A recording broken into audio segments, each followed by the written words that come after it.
My name is Soledad Marchesi. I'm 30 years old, and the night I realized my fiancé loved appearances more than loyalty was the same night I understood some people can sit beside your family for years without ever truly seeing them. My older sister, Valeria, saved my life when we were kids. Not metaphorically, literally. I was 9 years old when our apartment building caught fire just after midnight. Faulty wiring in the laundry room downstairs. The flames spread faster than anyone expected. Smoke swallowed the hallway before most people even woke up. Valeria was 12. Her bedroom was closest to the front door. She could have escaped first. Everyone said so afterward. The firefighters, the neighbors, even my mother threw tears at the hospital. But Valeria came back for me.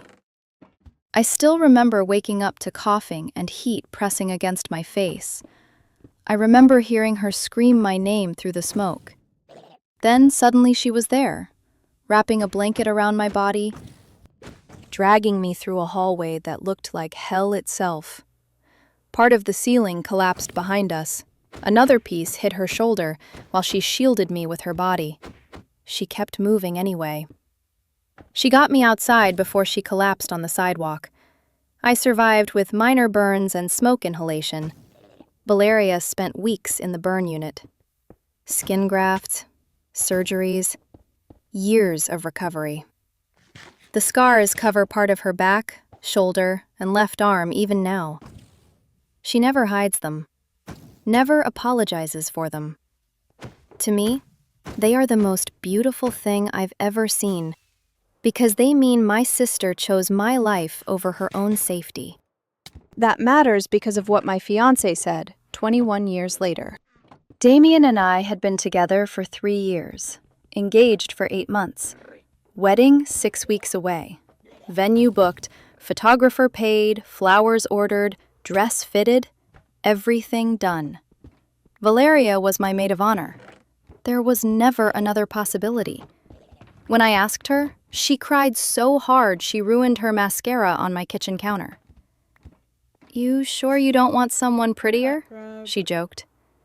I remember throwing a napkin at her and saying, "You literally carried me through fire. You're lucky I'm not making you officiate, too." She laughed until she cried harder. Damien always acted like he adored her. Family dinners, holidays, birthdays.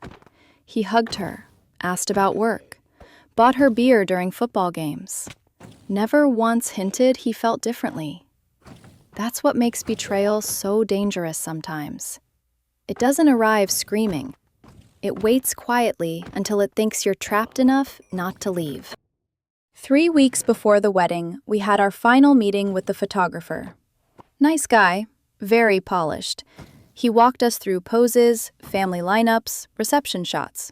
Standard wedding planning stuff.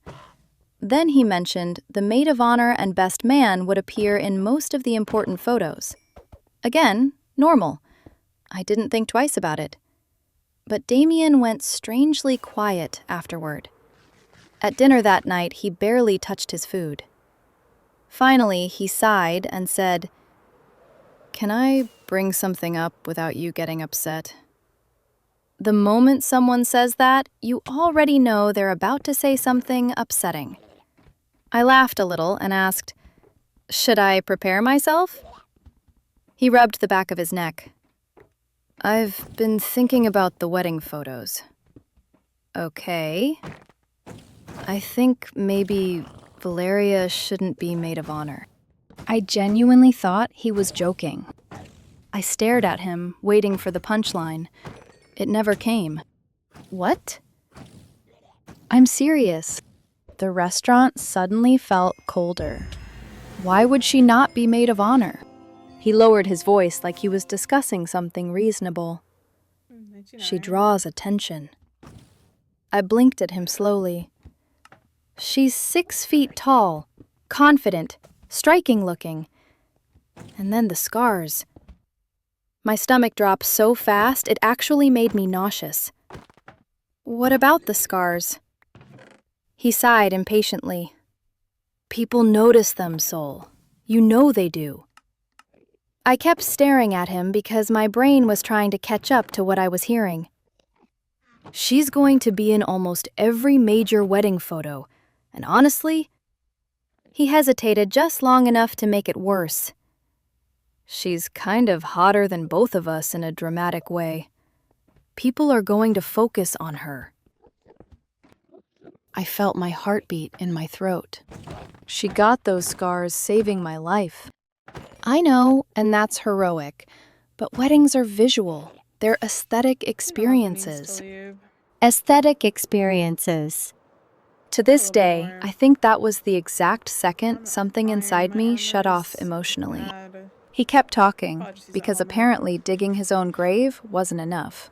He said photographers recommend symmetry. He said Valeria's height would throw off the bridal party balance. He said her scars naturally pull visual focus. Then he casually added that maybe his cousin Bianca could replace her because she had better energy for wedding photos. Better energy. My sister burned her skin off saving me, and this man was talking about energy? I asked quietly, "Do you hear yourself right now?" He immediately got defensive. "You're making this sound worse than it is." Worse than what? Worse than you wanting to hide my sister because her scars ruin your wedding aesthetic? That's not what I said. It's exactly what you said. He leaned closer. I'm trying to think practically. I laughed once, sharp, cold. Practically? Yes, we're spending thousands on photography. I can't relog because And apparently my sister doesn't photograph well enough for you. You're twisting this emotionally. Emotionally. I almost admired the audacity. I sat there, staring at the man I planned to marry, and suddenly, all I could think about was Valeria, at 12 years old, dragging me through smoke while burning debris fell on her back. My sister never once complained about those scars. Not during surgeries, not during physical therapy, not when strangers stared at the beach. And now this man wanted to reduce her to a visual inconvenience. I finally said, very calmly, Valeria stands beside me at my wedding, or there is no wedding. His expression hardened immediately. You're overreacting. No, I'm finally reacting correctly. It's one day, Soledad.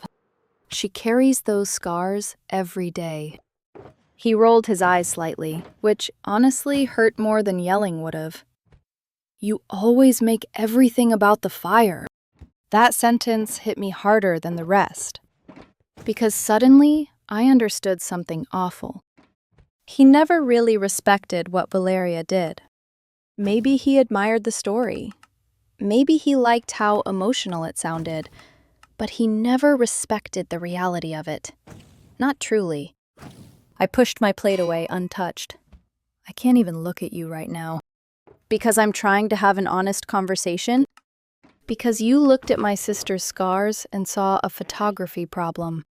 People nearby had started glancing over at us, but I didn't care anymore. Damien leaned back in frustration.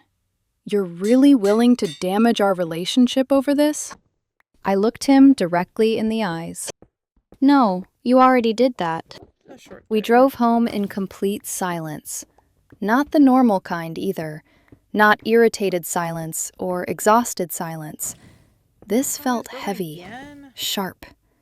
Like one wrong word would split everything open permanently. Damien walked into the apartment first and tossed his keys onto the counter like nothing catastrophic had just happened.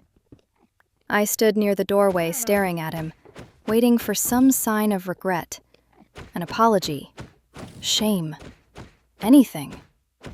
Instead, he loosened his tie and said, I think once you calm down, you'll understand I'm trying to protect the overall look of the wedding.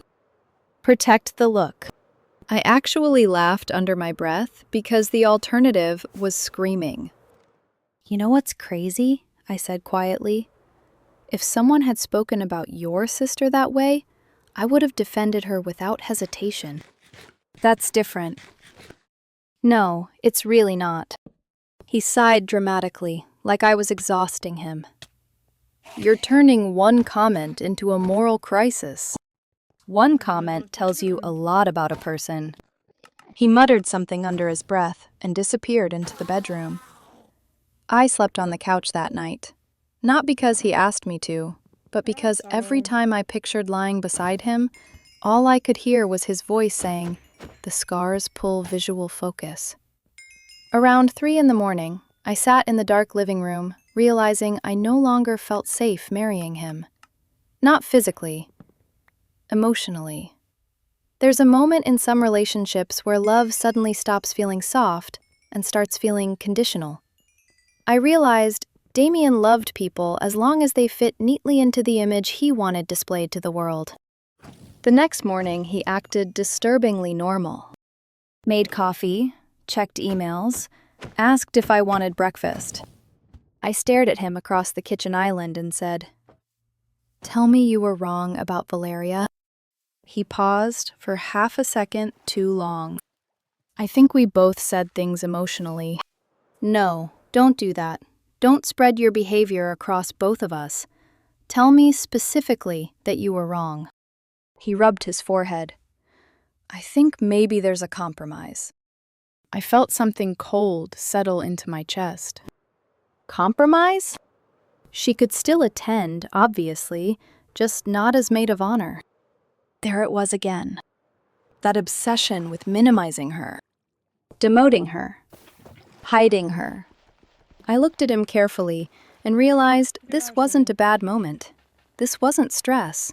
He genuinely believed he was being reasonable. That woman saved my life, and I respect that. No, you respect the story. If you respected her, we wouldn't be having this conversation. He rolled his eyes again.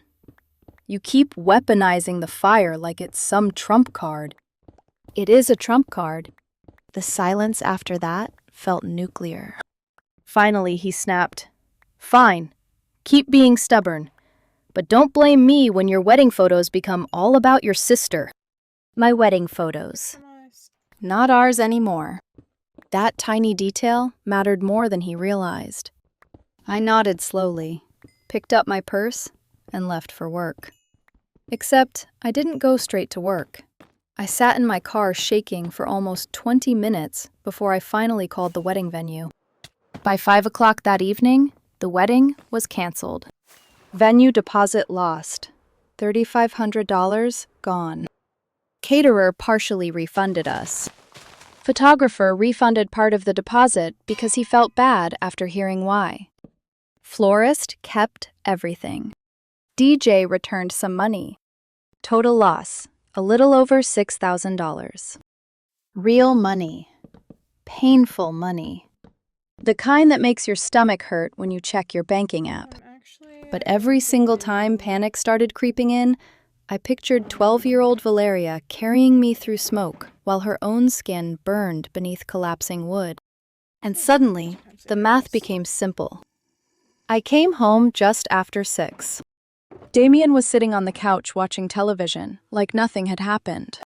I stood in front of him and said, "I canceled the wedding." The silence lasted maybe 4 seconds. Then he laughed once. "You're kidding." I canceled everything. His face changed instantly.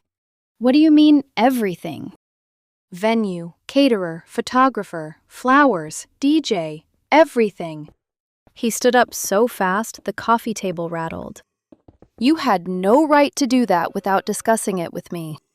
You tried to remove my sister from my wedding because her scars embarrassed you.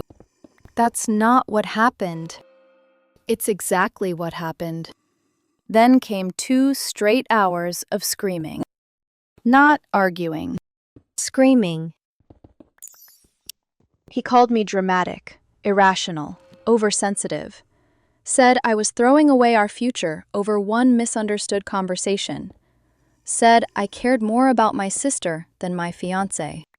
And honestly, at that point, maybe I did. Because my sister never once made me feel ashamed of surviving. I remember him shouting, You're choosing her over me." And I answered, "No. I'm choosing the kind of person I can still respect tomorrow morning." That shut him up for exactly 3 seconds. Then he exploded again. He said I'd regret this for the rest of my life. Said nobody would ever love me the way he did. Said I was humiliating him over aesthetics, like aesthetics were some tiny issue, instead of a direct reflection of how he viewed people. Finally, around midnight, he packed a bag. At the door, he stopped and said, "When you calm down, call me." I looked him dead in the eyes. Don't wait for that call. The door slammed so hard, one of the hallway picture frames fell crooked. And suddenly, the apartment was silent. I stood there shaking. Not because I doubted myself, because part of me still couldn't believe this was real. 3 years together. Gone because the man I loved looked at my sister's scars and saw an inconvenience. Around 1 in the morning, I finally called Valeria. She answered immediately because apparently older sisters develop psychic abilities. What happened? I burst into tears before I could even speak. She stayed quiet while I explained everything. The photographer meeting, the comments, the replacement idea, the fight, the canceled wedding. When I finished, there was silence on the phone for several seconds. Then, very softly, she said, "You shouldn't have lost all that money because of me." That broke my heart worse than anything Damien said. Don't you dare say that. So. No, listen to me. I was crying so hard I could barely breathe. You burned your body, saving my life. There is no universe where I marry someone ashamed of you. She went quiet again. Then I heard her crying too. I never wanted to ruin your relationship. You didn't ruin anything, I whispered. He did. For a long time, neither of us spoke. Finally, Valeria laughed weakly through tears and said, "Well, at least you found out before paying for the honeymoon." I laughed too. A horrible, broken laugh. But still laughter. And somewhere in that moment, sitting alone in my half-dark apartment with canceled wedding contracts in my inbox and mascara running down my face, I realized something terrifying and freeing at the same time. I would rather start my entire life over from scratch than spend one day married to someone who thought loyalty should be edited for better photographs. The next morning, Damien's mother called me before 8 a.m., already talking about how I was throwing away my future over wedding photos. I sat at my kitchen counter holding cold coffee while she defended her son like he'd committed some tiny social mistake, instead of asking me to hide my sister because her scars were distracting. I finally interrupted her and said, "Your son looked at the scars Valeria got saving my life and treated them like an aesthetic problem." Silence. Then came the predictable response. "He didn't mean it like that." Funny how cruel people suddenly become misunderstood the second consequences arrive. Over the next few days, Damien started recruiting people. Friends texted me saying I was overreacting. One cousin called me emotional. Another person actually used the phrase photo balance, like my sister was a badly placed decoration instead of a human being. But the worst moment came when Damien called my mother and lied directly to her face. He claimed the issue was only about height differences in photographs. My mother called me immediately afterward and asked for the truth. I told her everything. The hotter comment, the distracting comment, the replacement cousin with better energy. When I finished, my mother went quiet for a moment before saying, "That man is lucky canceling the wedding is all you did." Then Damien made the biggest mistake of all. He contacted Valeria directly. He told her I was overreacting and asked her to convince me to reconsider. My sister later told me she was so shocked she almost laughed. Finally, she said, "You wanted to move me out of the photos because of the scars I got saving her life. And now you want my help getting her back?" Damien tried defending himself, but Valeria cut him off with one sentence that honestly deserves to be framed forever. "I would walk through fire for Soledad again tomorrow. You couldn't even stand beside me in a photograph." Then she hung up on him. After that, he sent me a ridiculous typed letter demanding reimbursement for emotional damages from the canceled wedding. Emotional damages. Like heartbreak was a parking ticket. He even contacted my bridal boutique, trying to access my dress, so I'd be forced to talk to him again. At that point, even some of his own friends started distancing themselves, because suddenly everyone could see this wasn't about love anymore. It was about control. The strange part is that once all the chaos faded, grief finally arrived quietly. 3 years is still 3 years. Sometimes I still reached for my phone before remembering there was nobody left to text. Sometimes the apartment felt too quiet. But every single time sadness tried making me doubt myself, I remembered one thing. Love that asks you to shrink good people is not love worth keeping. Last weekend, Valeria came over with frozen pizza and terrible beer. We sat on my balcony talking about random nonsense until she suddenly admitted, very softly, "I almost blamed myself for your breakup." That shattered me. I looked at her and said, "Your scars are proof someone loved me enough to suffer for me. Anyone who can't see beauty in that doesn't deserve either of us." She cried a little after that. So did I. Then after a long silence, she smirked and said, "You know, technically, I still ruined the wedding photos." I laughed. "How?"